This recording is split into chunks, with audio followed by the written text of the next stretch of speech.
Why? What's our plans? So, I don't know what the plans are. What's up, everyone? Welcome back to another video with the Kuhnes. Yes, it's crazy. It is October, nearly the end of October, and it's nearly the end of our 12 months in the States. Can you believe it? Yeah, nearly a year since we filmed that first video saying that we were leaving. Yeah. Which is crazy. Which is mental. So we just thought that we would do a video to kind of catch up, do some summing up, some reflecting of the last year. I think a lot of people are wondering, some people are wondering what the heck we did here. Some people are wondering what's next. Yeah. So basically, for those of you who don't know, we are in the States on a J1 visa, which is kind of like an internship training plan visa. Yeah. And we're working at the Montage Deer Valley. It's a Forbes 5-star resort, mainly ski resort in the winter. And then in the summer it turns into like mountain biking, hiking, all sorts of stuff, a lot of groups. But essentially we are in the food and beverage industry, so... And we got here with a sponsorship company. Yeah. So what we didn't know before is when you want to work overseas here in this kind of field, the way we've done it this time is you can't just come here or apply for a job. You need a company that will sponsor your visa for the J1 visa specifically. As we've learned since we've been here, a lot of people using the J1 visa are actually students in university. So a lot of the time when we've told guests or people like around us that want a J1 visa, they always ask what we're studying or things like that. But our case was different because we aren't studying anything. Ken and I actually both have not studied. We don't have degrees. We just had the work experience. Some people frown on that. Some say that's amazing for you that you're just going for it. So that's how we got here. A company sponsored our visa to come to this resort. Yeah, and basically, so the J1 visa, it involves rotations. So it's split up into, I think, 3 rotations we had, right? For 4 months, 3-4-month rotations. 3-4 month rotations throughout the year.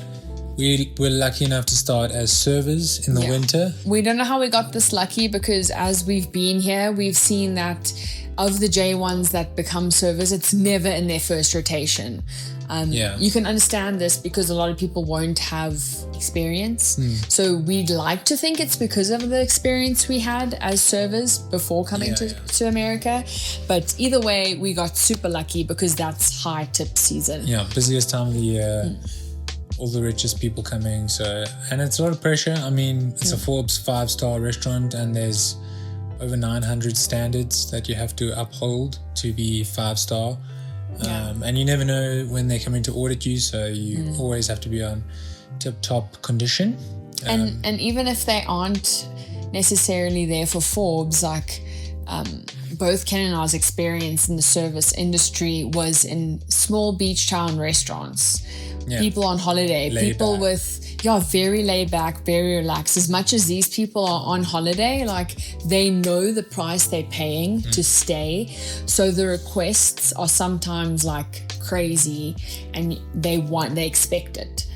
So I think there's been a lot of things I've learned that I wouldn't have learned before. Like people coming to with crazy like expectations, having to explain it, that they maybe aren't special or that we can't do it, or the right ways to handle these people that have a lot of money. Because you can never say no. You have to basically, offer a recommendation of something. Like in our other restaurants, for sure, like the restaurant's reputation is dependent on it. But these people, there's a front desk. They're paying for a room. They can go there. They can complain. They can make bigger.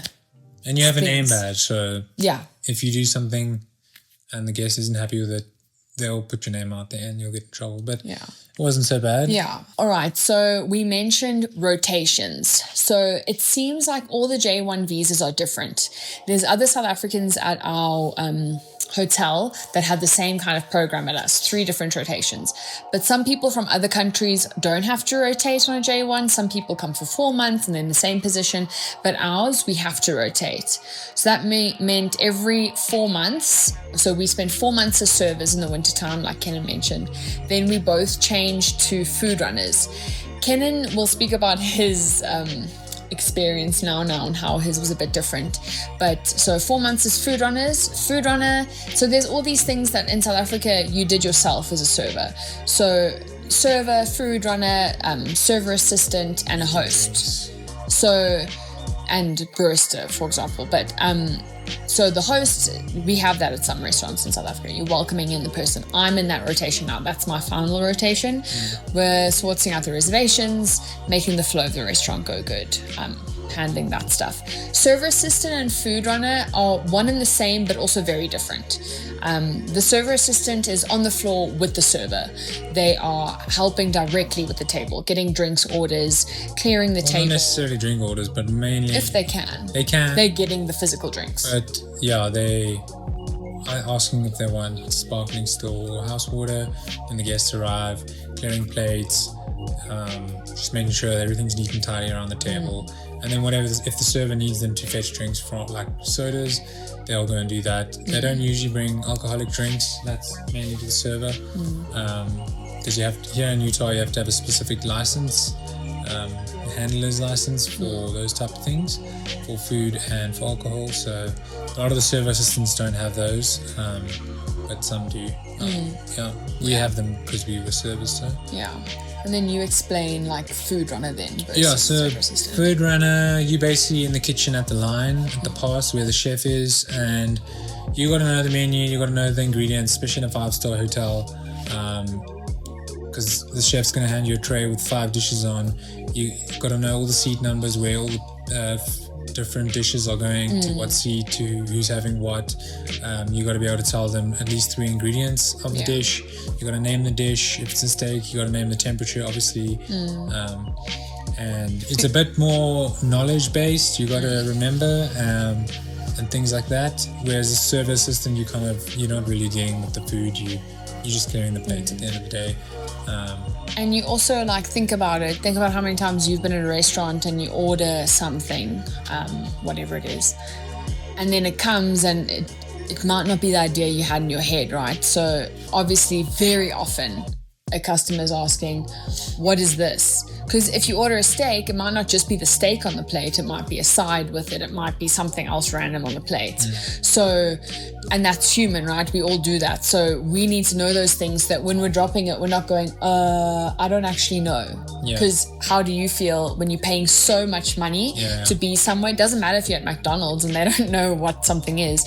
But here, they're paying so much, they want you to know what's on the plate. Yeah, and I mean, the seat numbers is very important too. Could be a 10 It's not top. an auction. Yeah, you're not at auction. The food off could be a 10 top. You got to know where seat 6 is. You got to put their Caesar salad with shrimp on their seat. You can't just put it on someone else. I mean, sometimes people move around. It is tricky. But that's also why you need to know what you're serving. Yeah. Because they might go, "Oh, is this the Cobb salad?" And you go, yes. But then the person across is having that one, and then you get it all wrong. So it is a cool experience to learn, and even just learn food knowledge and allergies, different dishes, because you got to know as well. Yeah. But yeah, that's basically food running. Yeah, and my third and last rotation is a barista.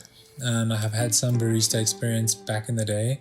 Not much, but it was on my CV, so I guess they decided to put it in my rotations.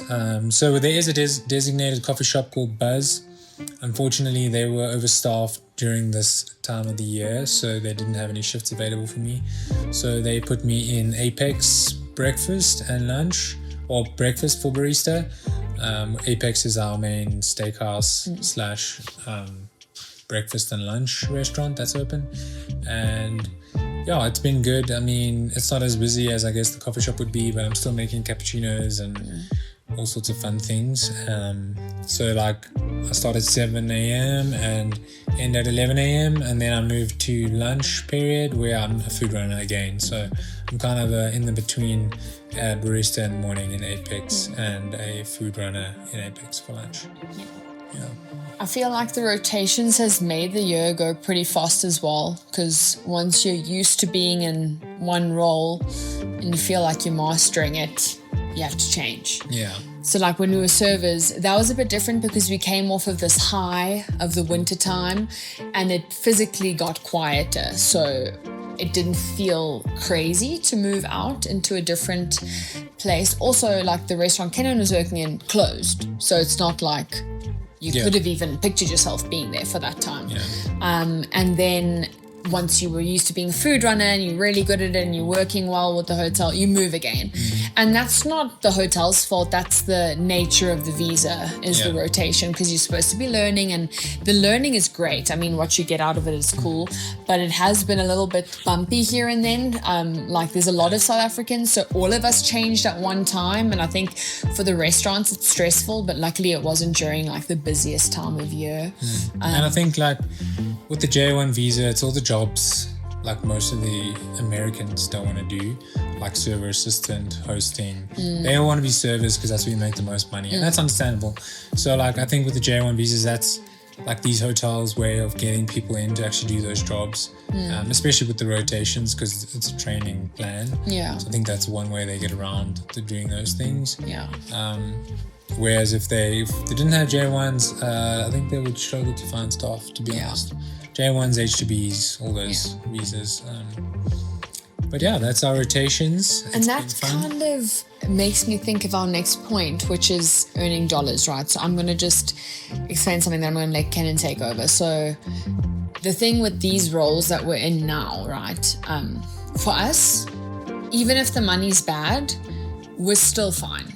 Because we're on this visa, because the hotel has given us really affordable staff housing, because we get food at work, our lives are great, right? We don't have a car that we're paying off. We don't have a huge mortgage we're paying off. We're hardly spending money on food. That's a bond like for you, so I don't know, I'm turning American. Our insurance, we paid a bunch of insurance before we came here, etc., right? And with our visa, we had to pay off our not our visa, our sponsorship. We had to pay off our stuff before we came, so all of that is out the way. So everything we're making is you'd be making to save. But now, for example, if we compare our current paychecks, or me specifically, my current paycheck to when I was a server, it's night and day. It's like a third, maybe a quarter sometimes, especially now when it's really quiet. The hotel needs to cut people because it's not making a ton of money, so they can't pay you for overtime and all this stuff. And hence, we're not making a lot of money as an American. So if I was living here, I wouldn't want the job I have right now. Hence, there's people from overseas doing these jobs, because for us, how does it feel? How are we doing with our dollars? I think we're doing pretty good, considering we traveled a lot this year, and traveling is not like the cheapest. I mean, we went to Bali, which was probably the most expensive trip, but just because it was so far. And we stayed in a nice place. And it was an expensive. It was just a family reunion, so we had to go. And we wanted to go. We wanted to go, obviously. But the traveling is probably what we spend most of our money on, and maybe eating out as well. We'll definitely eat out less if we're to come back. It's just obviously our first time, and we're excited, new food, new places and everything. But I think we've done really well with our money. We've saved a really good amount. Have we made what we thought? I feel like we have. I don't know what I thought we were definitely going to make. have made what we thought. But we're bringing back way more than we would have if we were back home. Oh, yeah. Maybe like 20 times more. So we're very lucky. So I think we've done well, and it's been a good experience. And like we said, our case is kind of like unique because we also don't have expenses. We have a flat back home, but we have people renting it out. So for us, there's nothing back home that we're paying for other than our cards, and that's like this much money a month. So we're lucky that subscriptions and things that we pay for, but it's but it's very little. So I feel like in the bigger picture, like we're very lucky because we actually get to save this money and do things with it. We aren't obligated to anything back home. We weren't in any debt, so the circumstance was like perfect. Also, like Kenan said, if we had to do it again, it would be different, but we came here in the middle of winter. It was cold. We aren't used to not having our own car that we can go and buy groceries for. Groceries all of a sudden seem so expensive because when you just get here, you haven't gotten your first paycheck. You don't have the money. Food pantry. yeah, well, even that, like you haven't made dollars yet. So you're like, I want to eat at work. You're off one day a week because it was so busy. On that one day, when it's snowing, you better know I'm not getting out of my bed to go get groceries, come back, cook them and eat them to save the little bit of money. Like if we were living here, you cook, you keep the food and whatever. But back then we didn't have Tupperwares. You don't have all these things that you're used to having at home. So we quickly spent money. And even then when we got our first paycheck, we weren't spending money on a lot of stuff. So on that one day off, if we went out 2 times, who cares? Because we still have money. So in hindsight, if we could do it again, we would know, oh, just order with Walmart Plus, or oh, there's this food pantry where we can get a few ingredients, or we could buy some Tupperwares, batch cook a few things that on our off day we're not just getting some takeaways or doing whatever impulse buying. But we didn't know that because it was cold and we were working hard and we were tired. But yeah, like I said, fun. We've been to New York, we've been to Austin, we've been to Vegas, we've been to North Carolina. We've obviously been to Salt Lake because it's right there. We've been to Bali. So we've done a lot of traveling this year, which is not cheap. No. But it was good. And that's why we came here, is to travel, see America. Exactly. So that's been great. Yeah. Yeah, so basically piggybacking off of working super hard comes social life. And we arrived, we jumped straight into work. It was the busiest season, no breaks. It's freezing, snowing. Obviously, trying to fit in snowboarding in between and skiing. Working 10-hour shifts. It's really busy. So yeah, we didn't really have much of a social life during this year, during that time especially. We didn't join a church. Wasn't the plan to join a church. There's a lot of Mormon churches here and hardly any like actual churches we can go to that like with our and the plan beliefs. wasn't to move here, so the plan wasn't to move here and create a community, so it was difficult at first. We obviously made friends with people at work and we hung out with them sometimes every now and again. I made a really good friend, Nick, which I went snowboarding with very often, which was nice to have during the winter especially. Still friends now obviously, but yeah, I mean, it was good. Yeah, I feel like now that it's been summer, there's been like more opportunity to make like solid friends, if you want to say that, because also when we got here in winter, a lot of the staff are seasonal, so they're just here for 4 or 5 months and they leave again. So it's really difficult to accumulate relationships with people when you know they're just leaving. I think it's just been hard because we came from J-Bay where we had such a great community. We had friends that we could call every day of the week. Even if we didn't call a friend, we could go to the beach and we'd see some people, go to church on a Sunday, see people. Like there was so much opportunity to see the people you know and get to know people, go for a coffee date. Like in between lunch at work, Kenna would meet with a friend for coffee. I would see people. Like there was a lot of intentionality. So I think it's been hard to not have that. But at the same time, I think knowing it's a year and not our lives. I think we knew it was going to be like that as well. So it has sucked. Like for me personally, it's been a little bit sucky because you know, girls, we love to like go for coffee dates, do our little things, and I haven't really had that. But like this time of the year,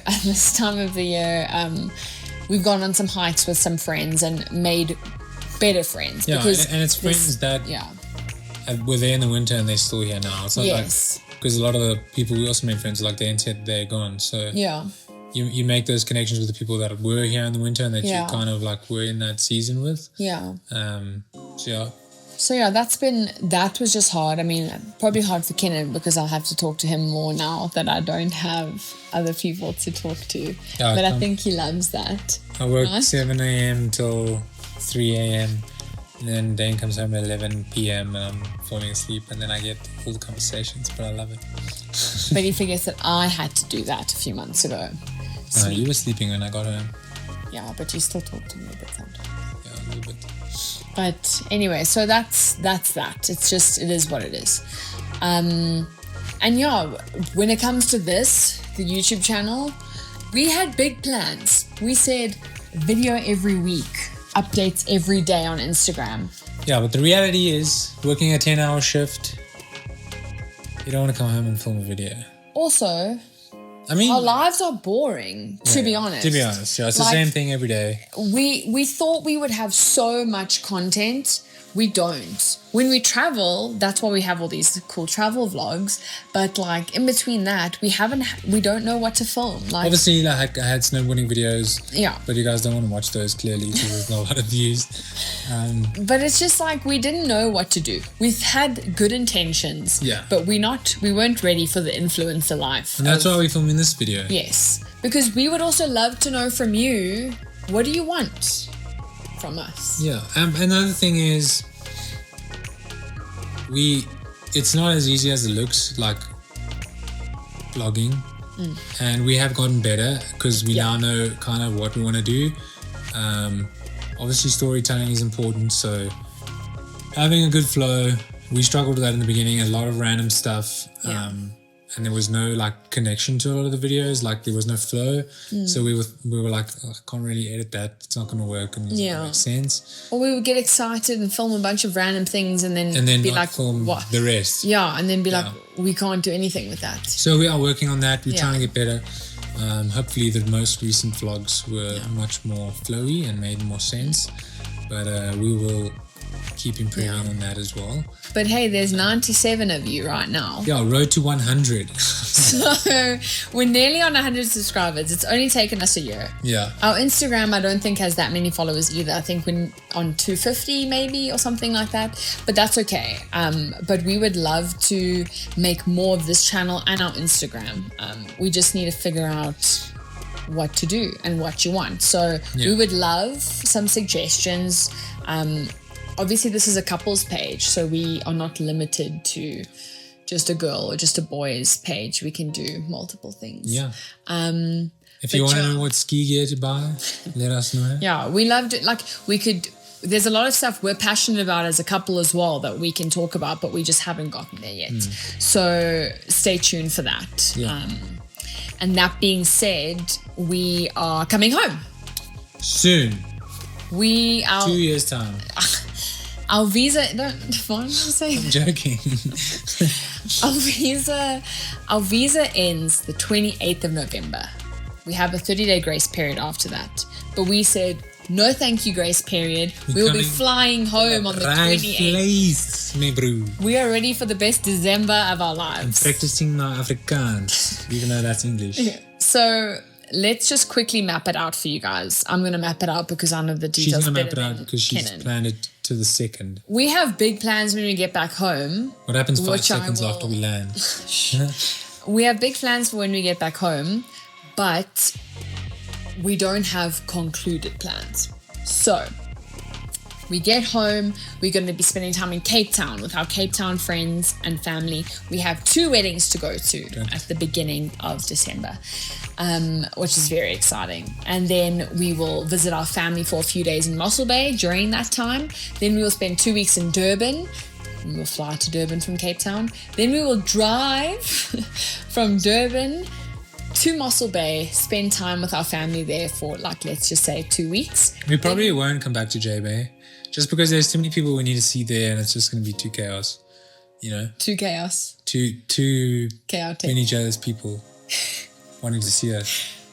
Then we will come to JV for 2 weeks.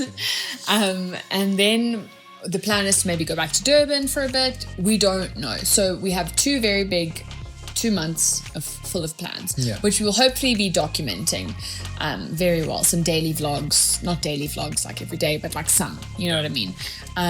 But then what is our plan? Some people have been asking. I posted that our apartment is available for rent again next year.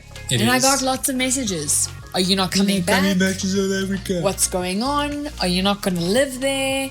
Okay, so I'm going to let Kenan explain now what we mean when we say there's no plans. Because we've been in America for a year now.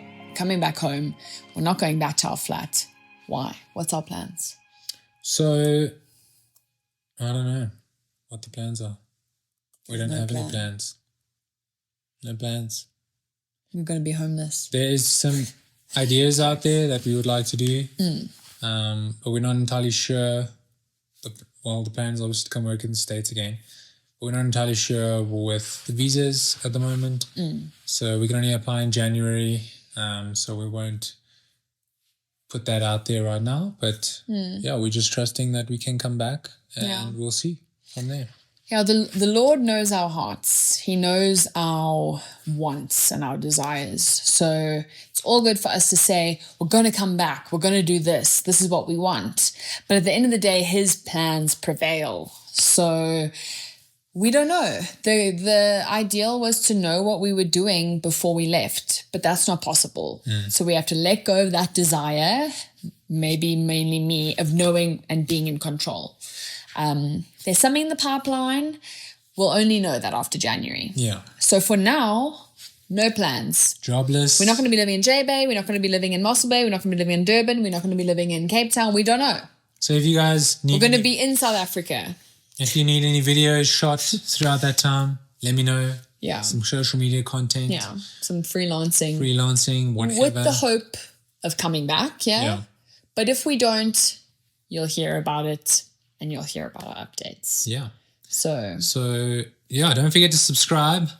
We want to get to 500 subscribers. I mean, right now we want to get to 100. Goal. It's a small goal, but we feel like we can get there. And you know how we can get there? If you share this video. And share. And like. And comment. Yeah. Just comment. Yeah. Well done, guys. Or comment. Yeah. I want to see more shredding on the snowboard. Or comment. Sick. Or tell us tell us more about how you got there. Tell us exactly how things cost. Tell us how you're saving your money. We don't even know, but ask us and maybe we'll find out. And to those of you who've watched to this point, thank you so much. Yeah, wow. And to those of you who don't... Put a pine... Wait, for those of you who didn't have watched to this point, you wouldn't know because you would have gone out the video by now. But even if you don't want to watch our videos, just put them on mute and let them play all the way through because that'll help us out with watch time. So if you have watched this video up until now, comment an apple emoji. Oh, no. You're the real deal. Real deal. But yeah, so what you can do to help us, send this to a friend that you think would enjoy our content. Might not be this video. This was a very informative video, but yeah, we would love to just grow this Or community. send it to a friend who wants to do the similar thing. Yeah, send it to a couple. Reach out to us. Send it to a couple that doesn't know what they're doing with their lives because we don't know what we're doing either. We're just taking it day by day. And if you want good recommendations to work at the montage, let us know. Yeah. We can help you out with what we've learned along the way. Yeah. And how we've gone through things and make your life easier. Yeah. So sorry for the lot of talking. We just thought we haven't done a sit down for a while where we let you know what's going on. Yeah, this is filmed on the iPhone 17 Pro in ProRes Apple Log 2 in OpenGate. So just so that you guys know. Hopefully it looks good. We've had a very privileged year. We recognize how lucky we are to be in this position to travel and work. So we don't take it for granted. But we would just like to carry on having fun. Carry on making memories that our kiddos can see one day. Yeah. Thank you for watching. Thank you for watching. Thanks.